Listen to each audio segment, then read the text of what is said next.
Hey folks, it's time for us to talk once again about Twitter and the different Twitter clients you could be using. And for some of us, it's time to jump back over to the Twitter homepage. There's some really exciting enhancements happened over there that you need to be aware of. I'm using Seismic Desktop. You might be using TweetDeck, or you might be using a handheld tool on a portable device to update Twitter status or even read Twitter. And many people don't get over to the Twitter homepage, but today is a day to get over there, and I'm going to tell you why.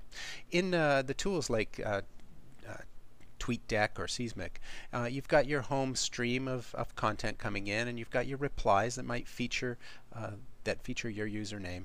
And then you've also got search columns. Here I've got one for Algonquin Park, so anytime anybody types Algonquin Park, that comes into my feed. And I could search for, or I could track events like the Adventure Travel World Summit.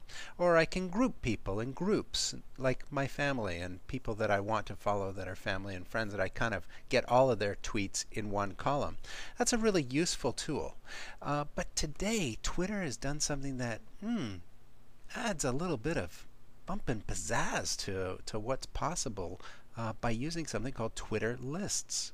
As you look at, if you go back to the Twitter homepage and you start to look at the people that you're following, you'll see some new things here. So for example, if I go down my list of people that I'm following, I can say, oh wow, look at that. Hey, there's Travelocity I'm following.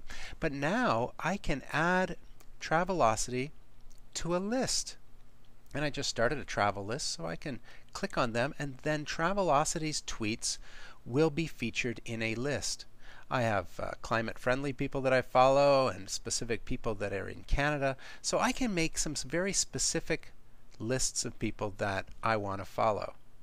Not only that, these lists can be public or private. I can keep the list to myself. For instance, my friends and family list in Twitter would be kept private, so it doesn't even show up in this list. However, my list of Canadian political leaders, that list is public. So if I take that web page, that URL for that web page, I can share that with other people, and other people looking at that list can follow my list.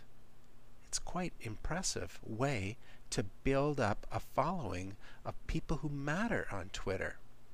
Let's take a look at how this looks and some other things that might happen. If I pull up a fella, Bruce Poontip, who's somebody I'm following in the travel industry, an eco-entrepreneur in sustainable travel. And if I look at Bruce's list, I can see that he's now been listed on 14 different lists. And I can go into those lists. For instance, Concierge Q has travel info gurus, and I can see that they've got 48 people that they're following in that list, and there are 2 people that are following that list. So instead of following individual people, you can choose to follow the people that are in that list. Interestingly, as people are added or taken off that list, you can imagine what will happen to your feed of the people who are feeding you. So this is a really, really interesting development. As I start to find the people that I'm connected with that feed me information and then distribute that to the people that follow me, we're essentially really reaching out and creating this really rich web of people. And if I want to get cool quality people to follow, I just find somebody who's got a really impressive list, and I follow their list of people who influence their thinking. The trick is going to be really accurate and careful with who you're following, because what we're going to start to see is your reliability and your credibility is going to be bound up in the suggestions you make to other people about who to follow. It's Twitter Tuesday, it's Follow Friday, it's Follow Monday, Tuesday, Wednesday, Thursday, Friday, Saturday, Sunday.